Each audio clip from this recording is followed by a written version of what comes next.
every single step of the way. So the Celtics have completely changed the narrative about themselves here in a 7-day span. How much do you trust them to pull this off tonight? Not very, because the Celtics play well when they're behind, not so much when they're ahead, which I'll just have to go back less than 48 hours. Remember, they were up by 9 points with a little under 4 minutes left of Game 6, and they almost, with the skin of their teeth, lost it because they completely froze up offensively down the stretch. This team does not handle prosperity well. Having said that, I don't know if there's a group of players out there in the whole league right now who has as much Game 7 experience. This is their fourth Game 7 in the last 2 seasons, and they are 3-0 in the other ones. You have to respect that, and I respect that will come into play into tonight's game.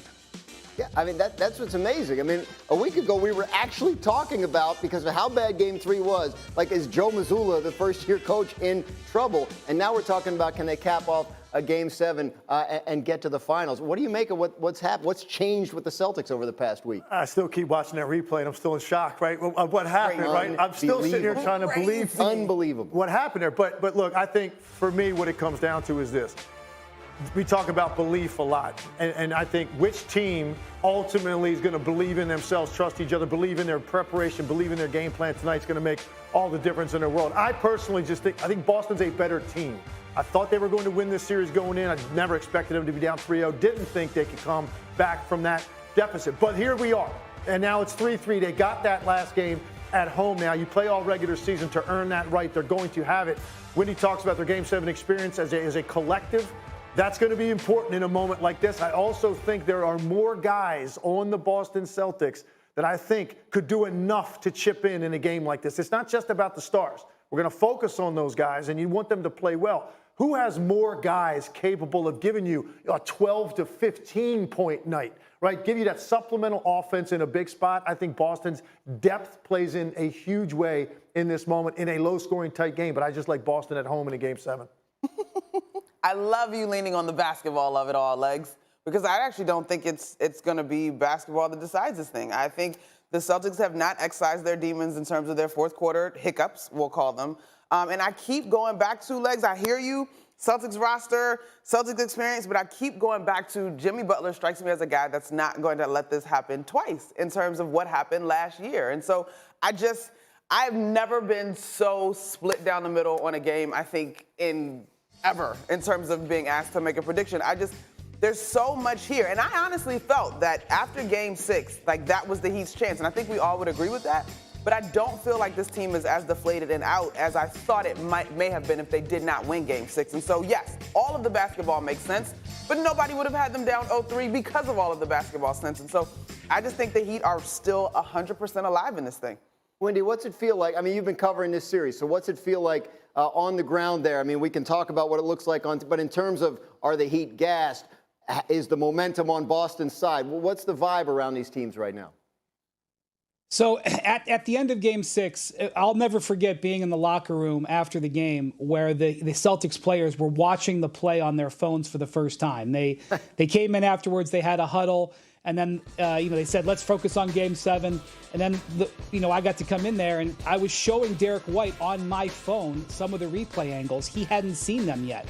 And the sort of the giddy excitement that they were exuding in that moment, I realized that they'll regather themselves. I'll never forget that. But at the same time, I'm going to tell you, the vibe coming off the Heat, while upset, was still of confidence. This is a team that is bred that way. Jimmy Butler is bred that way. Now, from the X and O's perspective, Bam Adebayo has been cut off at the knees over the last 4 games. The formula that the Celtics have put together to defend him, especially cutting off his passing lanes and forcing him to put the ball on the floor, has worked. And when Bam Adebayo doesn't play well, the Heat normally don't win. Jimmy Butler has really been average at best for 7 of the last 8 quarters. Now, the last 2 minutes of Game 6, he was as good as he's ever been.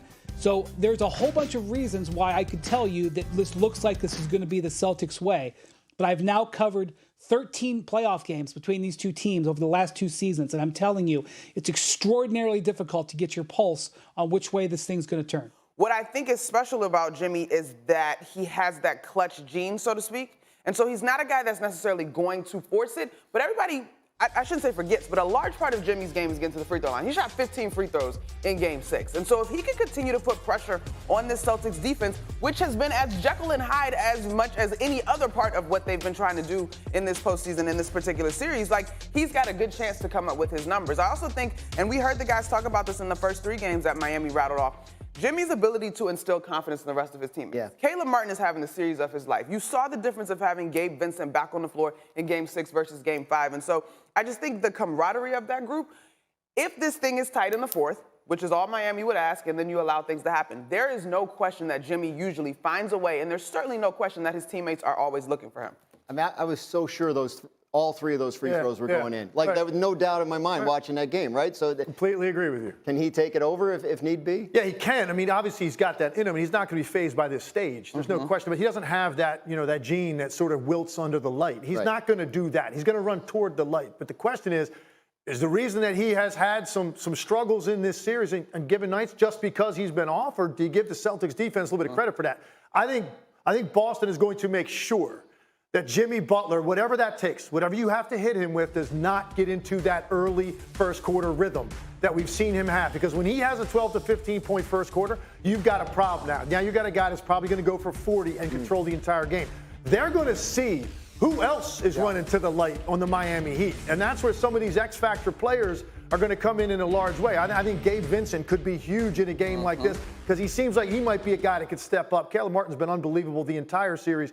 They're going to need those guys. And I think Boston had a lot to do with why Jimmy Butler struggled so much in the last game. I think they were flooding his driving lanes. They were giving him a lot of length at the rim. They were giving him different looks. Yeah, he missed some shots that were very makeable, easy shots by Jimmy Butler standards. But a lot of it had to do with Boston's defense. And I think that's going to continue in this game. And don't forget, by the way, Boston has a guy also that has stepped up pretty big in big moments. You think about he did to close out Philly in that Game 6 down there after having a terrible night, Jason Tatum, 51 in a Game 7. So they've got another guy that's proven that he can also rise up when they need him to. And that's why I think ultimately Boston in this game is going to prevail. We're going to have a lot more there, Nick. You were in the Heat locker room after the loss on Saturday night. So tell us what it was like.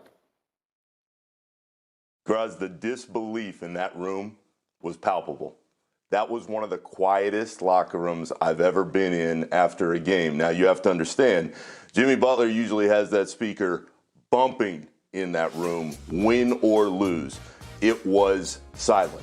And after about 10 or 15 minutes, Gabe Vincent walks over to his locker, and he hits play on his phone, and he plays Life Goes On by Ed Sheeran. And certainly, that's the mantra the Heat want to have going into Game 7 tonight. Push all the other stuff away. Focus on the game. Eric Spoelstra and Jimmy Butler were defiant after Game 6. We're going to win. We're going to find a way. This is how we were built. We've been through a lot of close games all season. We're ready for this moment. But guys, I have to tell you, the emotional hurdle that they're going to have to work through to get into tonight and get over what happened the other night and that ending is gigantic because they could not believe, like the rest of the world, that happened and that White put that ball in at the end of the game. The emotional letdown, Tim, they had the game won. Like, you're up by a point. After everything that happened tonight, you're up by a point with a couple seconds left. And Boston misses the shot. Yeah. So how did the Heat bounce back? And not only is that the case, you're also getting ready to go to the finals. Yeah. So think about all of that. Well, here's how they get themselves in the right mindset. What it comes down to ultimately is this. Yes, that's demoralizing. It's dispiriting. It's a gut punch. You're not going to sleep that night. You're probably going to have a hard time the next day walking in to practice and looking at that film. Most of that day, you're probably going to feel a little bit down. By the time you wake up this morning, it comes down to this. Do you believe in the people sitting in that locker room next to you? Do you believe in your coaching staff and your preparation and what you're going to do in this game? And the answer to that is an unequivocal yes. Eric Spoelstra is maybe the best communicator in the entire league, right? Everything he says is genuine. He is going to look those guys in the eyes, and it's not about getting guys motivated to play. That's absurd. It's the most overhyped thing in sports. That's an individual thing that a professional player is going to get himself in the right mindset to do in terms of competing. But the belief, yes, that can come from words. That can come from belief in one particular guy, and that's Eric Spoelstra. And I think those guys are not going to be rattled in that regard. They are going to be ready for the moment and ready to play, putting that in the rearview mirror the best they can. If they lose this game, it will resurface, and they're going to live with that all summer, right? They're going to revisit it, but not tonight. I think they're going to be clear-minded because of the message they're going to get from Eric Spoelstra and the belief they have in each other. Hey, what's up, guys? Jag from Jaggy Sports here. Big night in the NBA tonight. You have the Miami Heat visiting the Boston Celtics. Now, this is a huge game tonight. Huge game. Game 7. But for anyone out there that doesn't know the history, let's take it back for a second here. I believe it was 2012. Yeah, 2012, when Ray Allen jumped ship to go on to Miami Heat. And Ray Allen was with the Boston Celtics, and that caused a big tension between those two teams. And then all of a sudden, a year or two later, then you had the Danny Ainge versus Pat Riley beef and whatnot kind of thing. So that kind of beef kept going on and on. And now, the last year, I believe it was Butler versus Boston again. Boston obviously won and went to the finals. These two teams have faced so many times in the past. And quite frankly, they know each other very well. And that brings us to today. Now today, Boston Celtics have all the juice. They are just,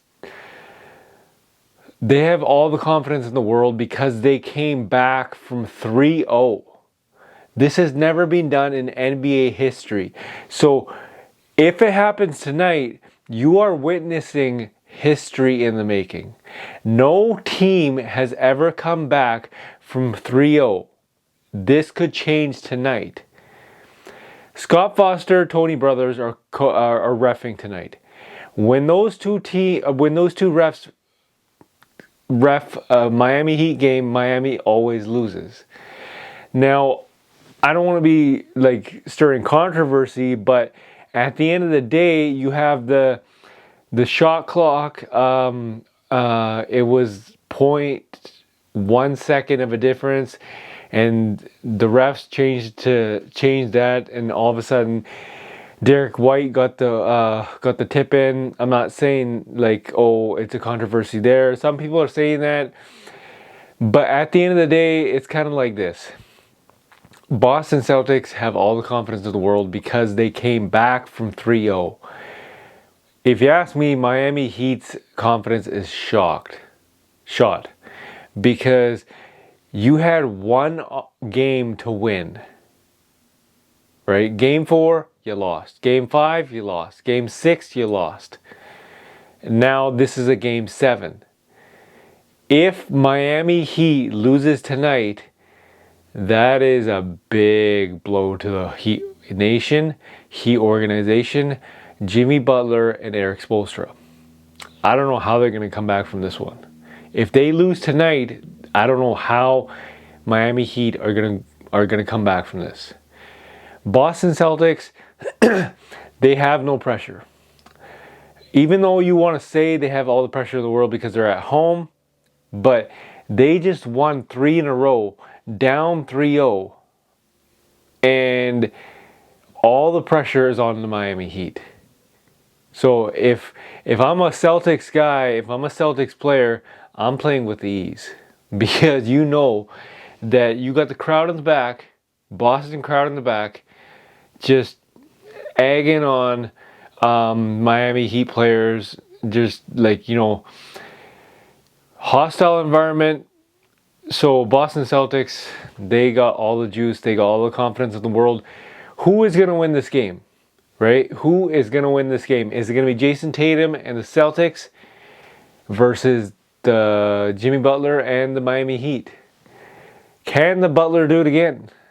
We have no idea. Or is the Miami Heat and Jimmy Butler shame of a nation? Inside joke. Fresh Prince of Bel-Air. So you guys tell me what the deal is tonight. What is going to happen? Who is going to win? Is it Boston or is it Miami? Huge night tonight in the NBA. You got to watch this. If you don't watch this, PVR it. If you don't watch it, if you don't PVR it, I don't know what the hell is wrong with you.